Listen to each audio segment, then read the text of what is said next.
आज मिति 2022 गते शुक्रबार हजुरहरु बैंकिङ सेक्टरको तयारी गर्दै बस्नुभएका सम्पूर्ण विद्यार्थीहरुमा लोक सेवा आयोगले यही 27 गते सार्वजनिक गरेको प्रिटेस्टको सिलेबस खास के हो, संस्थानको सिलेबस भनेको छ संस्थानभित्र बैंकिङ सेक्टर पर्छ कि पर्दैन, पर्छ भने कुन बैंक पर्छ, अब बैंकिङ सेक्टरका विद्यार्थीहरुले प्रिटेस्टको तयारी कुन सिलेबस अनुसार गर्ने हो, यो सबैको बारेमा जानकारी दिनका निमित्त संगठित संस्था हेर्नुस् है, संगठित संस्थाका पदपूर्तिका लागि आयोगबाट लिइने लोक सेवा आयोगबाट लिइने संगठित संस्थाका अप्राविधिक चौथो तह वा सहायक स्तर द्वितीय श्रेणी सहायक द्वितीय वा सो सरहको पदको खुल्ला प्रतियोगितात्मक पूर्व योग्यता परीक्षाको पाठ्यक्रम भनेर हजुरको यहाँनेर राखिएको छ। लोक सेवा आयोगले यही 27 गते है, यही 27 गते चाहिँ यो पाठ्यक्रम सार्वजनिक गरेको छ।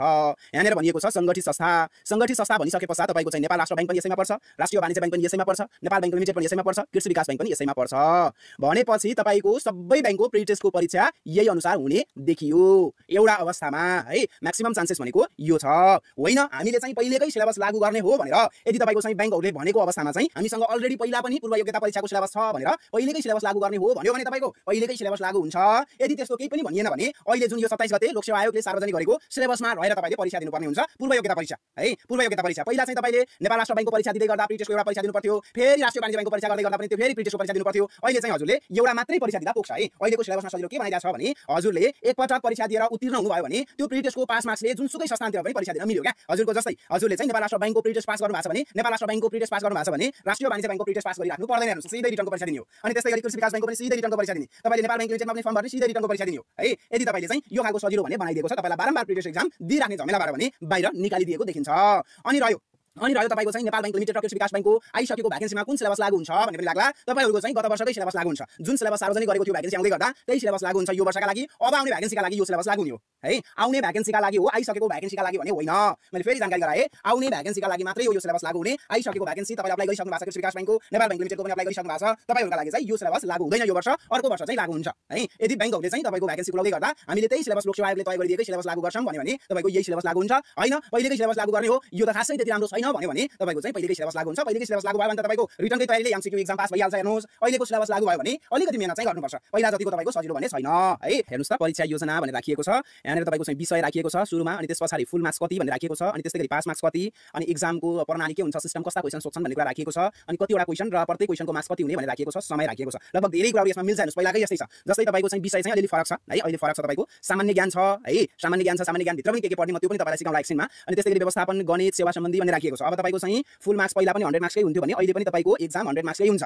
अनि त्यस्तै गरी पहिला पास मार्क्स तपाईले चाहिँ 40 लिए हुन्थ्यो है, 40 नम्बर लिए हुन्थ्यो भने अहिले चाहिँ 45 लिनु पर्छ। एउटा यहाँनेर गाडा तपाईलाई यहाँनेर बनाइदिएको छ है। पहिला पनि एमसीक्यू क्वेशन नै आउँथ्यो, मल्टिपल चोइस क्वेशन नै आउँथ्यो, अहिले पनि मल्टिपल चोइस क्वेशन नै आउँछन्। अनि त्यस्तै गरी पहिला पनि तपाईको चाहिँ क्वेशनको संख्या 50 नै हुन्थ्यो, अहिले पनि 50 नै हुन्छ। पहिला पनि तपाईको टाइम 45 मिनेट नै हुन्थ्यो भने अहिले पनि 45 मिनेट नै हुन्छ। अरु त्यस्तो केही पनि चेन्ज गरेको छैन। पास मार्क्स चाहिँ बढाइदिएको छ अहिले है, अहिले पास मार्क्स बढाइदिएको छ है, पास मार्क्स बढाइदिएको छ। यो बढाइदिँदै गर्दा तपाईलाई फाइदा पनि छ भाइ। नेपाल राष्ट्र बैंकको प्रिटेस्ट एक्जाम पास गर्नुभयो भने आरबीबी को परीक्षा दिनु पर्दैन प्रिटेस्टको। हजुरले नेपाल बैंक लिमिटेडको प्रिटेस्टको परीक्षा दिनु पर्दैन, कृषि विकास बैंकको प्रिटेस्टको परीक्षा दिनु पर्दैन। एकपटक तपाई चाहिँ प्रिटेस्ट एक्जाममा पास हुनुभयो भने अब पास भइसकेपछिको 1 वर्षसम्म जुन जुन बैंकले भ्याकेन्सी ल्याउँछन् त्यो सबैमा तपाईले अप्लाई गर्न मिल्यो है, अप्लाई गर्न मिल्यो। त्यसैले गर्दा सजिलो पनि बनाइदिएको छ। तपाईले चाहिँ प्रिटेस्टको बारम्बार तयारी गरिराख्नु परेन। एकपटक पास हुनुभयो भने त्यो वर्षभरि आउने सबै बैंकको भ्याकेन्सीमा अप्लाई गर्न पाउनुभयो। त्यो सँगसँगै अन्य संस्थानहरु पनि हुन्छन्। म कुन पर्छन् संस्थानमा भन्ने कुरा पनि पछि देखाउँला है। ल अब यहाँनेर यिनी कुराहरु तपाईले पढ्ने कुरा हुन् है, यसलाई तपाईले स्क्रिनशट गरेर पढ्न सक्नुहुनेछ। मैले खास तपाईलाई चाहिँ यति भनिदिन्छु है, यहाँनेर तपाईको चाहिँ 20% अंक कट्टा गरिनेछ भन्ने कुरा गरिएको छ। हेर्नुस् यदि तपाईले चाहिँ गलत आन्सर बताइदिनु भयो भने तपाईको चाहिँ 20% अंक कट्टा गरिनेछ भनेछ है, 20% अंक कट्टा गरिनेछ भनेछ। अनि त्यसपछि तपाईलाई चाहिँ 5 वटा है, पहिला चाहिँ हजुरलाई 10 वटा एमसीक्यू क्वेशन सोध्थ्यो है, 10 वटा म्याथबाट 10 वटा क्वेशन सोध्थ्यो, अहिले चाहिँ तपाईको 5 वटा क्वेशन मात्रै सोध्छ है, 5 वटा मात्रै क्वेशन सोध्छ। यसले गर्दा टाइम पनि धेरै हदसम्म सेभ हुन्छ होला जहाँसम्म लाग्छ। अब हजुरले क्याल्कुलेटर चाहिँ युज गर्न पाउनुहुन्न एमसीक्यू परीक्षामा है, प्रिटेस्टको परीक्षामा यिनी कुराहरु छन्। यहाँनेर तपाईले पढ्न सक्ने हुनुभयो है, पढ्न सक्ने हुनुभयो। तपाईको उमेर चाहिँ पुगेकै हुनुपर्छ। अब यो पाठ्यक्रम कहिले ल्याइएको पाठ्यक्रम हो भन्नुहुन्छ भने यहाँनेर हेर्नुस् त पाठ्यक्रम स्वीकृति मिति है, पाठ्यक्रम स्वीकृति मिति 2082 2 महिना 27 गते है, आज 30 गते 27 गते ल्याइएको पाठ्यक्रम हो है। यदि बैंकहरु चाहिँ केही पनि बोलेनन्, लोक सेवा आयोगले लिने परीक्षा हो जसरी लिन्छ ल्याओस् भन्यो भने तपाईले चाहिँ ठ्याक्कै यही सिलेबसमा रहेर प्रिटेस्ट एक्जाम दिने हो है, यही सिलेबसमा रहेर प्रिटेस्ट एक्जाम दिने हो। त्यसैले गर्दा अब यही सिलेबसलाई फलो गर्ने कृषि विकास बैंक र नेपाल बैंक लिमिटेडका विद्यार्थीहरु जतिले अप्लाई गरिसक्नु भएको छ नि तपाईहरुले चाहिँ यो सिलेबस फलो गर्नु पर्दैन है। अब तपाईको चाहिँ यहाँनेर हेर्नु होला, यहाँनेर हेर्नु होला जम्मा 9 वटा भागमा विभाजन गरेको छ। हेर्नुस् 9 वटा भागमा है, 9 वटा ग्रुप अर्थात 9 वटा भागमा हजुरहरुको विभाजन गरेको छ। एउटा भनेको तपाईको चाहिँ भूगोल है, भूगोल भित्र तपाईले चाहिँ पढ्नुपर्छ, विश्वको भूगोल पढ्नु पर्यो। विश्वको भूगोल भित्र पनि तपाईलाई ट्याक्कै छुटाइदिएको छ। हेर्नुस् त महादेश पढ्ने, महासागर पढ्ने, अक्षांश पढ्ने, देशान्तर पढ्ने है, त्यस्तै गरी नदीहरु तालहरु पढ्नु पर्यो, यिनी पढ्नु पर्यो है। तपाईले ट्याक्कै छुटाइदिएको छ, यो भन्दा बाहिर जानु परेन।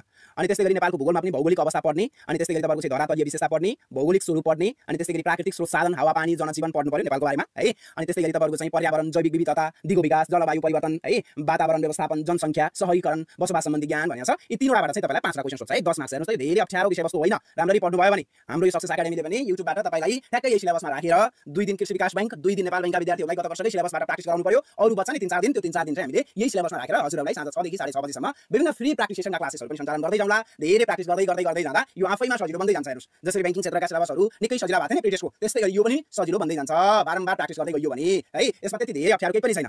भूगोलबाट तपाईलाई जम्मा-जम्मी 5 वटा क्वेशन सोध्छ भनेर बुझ्ने। हेर्नुस् त 10 अङ्क भनेको छ अनि तपाईको 5 वटा क्वेशन सोध्छ भनेर हजुरले बुझ्ने है, बुझ्ने।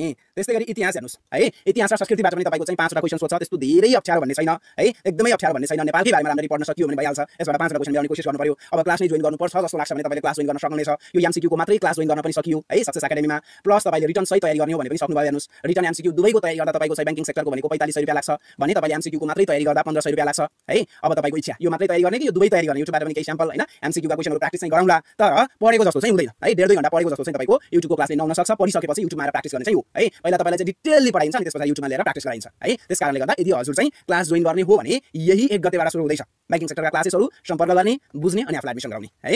ल अनि त्यस्तै गरी अर्को हेर्नुहुन्छ भने आर्थिक पक्ष र विकास भनेको छ है। आर्थिक पक्ष र विकास भनेको छ सबै कुरा ल्याइसकेको छ के यसैमा। आर्थिक पक्ष र विकास जस्तै आर्थिक वृद्धि इकोका पाटो यहाँ नै राखेको छ। कुल ग्राहस्थी उत्पादन, राष्ट्रिय आय हेर्नुस् त जुन तपाईको इकोमा थियो नि एनआरबी को, त्यस्तै गरी प्रति व्यक्ति आय है, चालु खाता, भुक्तानी सन्तुलन हैन, शोधानान्तर स्थिति, सबै इकोको विषयवस्तुहरु, विप्रेषण, वैदेशिक लगानी हैन, वैदेशिक सहयोग, यो ठ्याक्कै इकोलाई जोड्या छ। यो सबै इको नै छ भन्दा पनि हुन्छ। कृषि उद्योग हेर्नुस् त सबै तपाईको इकोमा थियो, एनआरबी को इकोमा थियो, त्यो ठ्याक्कै यसमा राखेको छ है। नेपालमा योजनाबद्ध विकास र चालु आवधिक योजनाको दीर्घकालीन सोच, लक्ष्य, उद्देश्य र रणनीतिहरु है, ठ्याक्कै तपाईको चाहिँ यो इकोको टपिकलाई यहाँ नै राखेको छ है, राखेको देखिन्छ। त्यस्तै अर्को टपिक छ शासन पद्धति र संविधान भनेर राखिएको छ। यसबाट तपाईलाई चाहिँ 5 वटा क्वेशन सोध्छ 10 मार्क्स। निकै सजिलो छ। हेर्नुस् यसमा तपाईले कानुनको अर्थ पढ्नु पर्यो, महत्व र कानुनको स्रोतहरु के कस्ता छन् पढ्नु पर्यो। अनि त्यस्तै गरी संवैधानिक नेपालको संवैधानिक विकासक्रम है, कसरी संविधानहरु सबै संविधानहरु हेर्ने विकासक्रम कहिले कहिले भाव है, कतिवटा संविधान छन् तिनी कुराहरु। अनि त्यस्तै गरी नेपालको संविधान 2072 को भाग 1 देखि 5 सम्म मात्रै पढे पुग्यो अनि त्यसपछि अनुसूची पढ्दा पुग्छ। नेपालको शासन पद्धति, संघ प्रदेश र स्थानीय तहको बारेमा तपाईले जानकारी लिदा भयो। हेर्नुस् है, लिदा भयो। अनि त्यस्तै गरी लोकतन्त्र, मानव अधिकार, आवधिक निर्वाचन र बालिक मताधिकार यिनी कुराहरु राखिएको छ। यो पनि त्यस्तो गाह्रो छैन। हेर्नुस् निकै सजिलो विषयवस्तु अन्तर्गत पर्छ यो पनि है। यो टपिक पनि हजुरको निकै सजिलो विषयवस्तु अन्तर्गत पर्छ। यसमा 5 को 5 क्वेशन मिलाउने टार्गेट राख्नुपर्छ है। 5 को 5 क्वेशन मिलाउने टार्गेट राख्नुपर्छ। फेरि कतिलाई लाग्ला अहिले म प्रिटेस्टको मात्रै तयारी गर्छु, यो प्रिटेस्ट पास गरिसकेपछि मात्रै एनआरबी को, आरबीबी को हैन, बैंकिङ सेक्टरको अब रिटर्नको तयारी गर्नु पर्ला भनेर सोच्नु भयो भने तपाई फेरि ढिलाउनुहुन्छ है, ढिलाउनुहुन्छ। त्यसैले गर्दा प्रिटेस्ट सँगसँगै प्रिटेस्टलाई 1/2 घण्टा दिने, 1.5 घण्टा दिने अनि तपाईको अरु टाइम चाहिँ रिटर्नलाई दिनुपर्छ है। 1 वर्ष मात्रै काम गर्छ, एक पटक पास गरेकोले जिन्दगी लाइफ टाइमका लागि काम गर्ने होइन। 1 वर्ष मात्रै काम गर्छ। त्यसैले गर्दा हजुरले चाहिँ रिटर्नलाई पनि सँगसँगै लगिहाल्नु होला है, लगिहाल्नु होला। रिटर्नलाई टोटली रोकेर अनि एमसीक्यू तिरै जानुभयो भने फेरि तपाईलाई नै घाटा हुन्छ। अनि त्यस्तै गरी अन्तर्राष्ट्रिय सम्बन्ध र अन्तर्राष्ट्रिय संघ संस्था भनेको छ। यहाँबाट तपाईको चाहिँ 5 वटा क्वेशन सोधिन्छ। जस्तै भारत, चीन, बेलायत, अमेरिका, रुस, फ्रान्स, जापान र अन्य सार्क मुलुकसँग नेपालको सम्बन्ध कस्तो छ।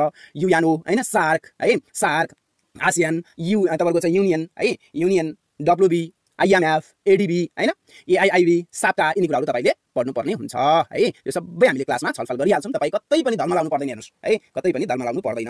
अनि त्यस्तै गरी अर्को टपिक छ विज्ञान, प्रविधि है, जनसंख्या र समसामयिक गतिविधिहरु भनेको छ। यहाँनिर वैज्ञानिक मापन पद्धति, मानव जीवनका कुराहरु गरिएको छ। कम्प्युटर यहाँनिर राखिएको छ। पहिला तपाईलाई कम्प्युटरबाट एनआरबीमा 7 वटा क्वेशन, वाणिज्यमा 5 वटा क्वेशन सोध्यो भने यसमा यहाँ म्याक्सिमम 2 वटासम्म पढ्लान् है, एउटा 2टा पढ्लान्। अब त्यस्तै गरी जनसंख्याको कुराहरु छ। यसमा राष्ट्रिय तथा अन्तर्राष्ट्रिय महत्त्वका समसामयिक घटनाका गतिविधिहरु राखिएको छन् है। भाष छ। सिलेबस गत वर्षको तुलनामा तपाईको चाहिँ एनआरबी, आरबीबी को तुलनामा चाहिँ अलिकति अप्ठ्यारो चाहिँ छ।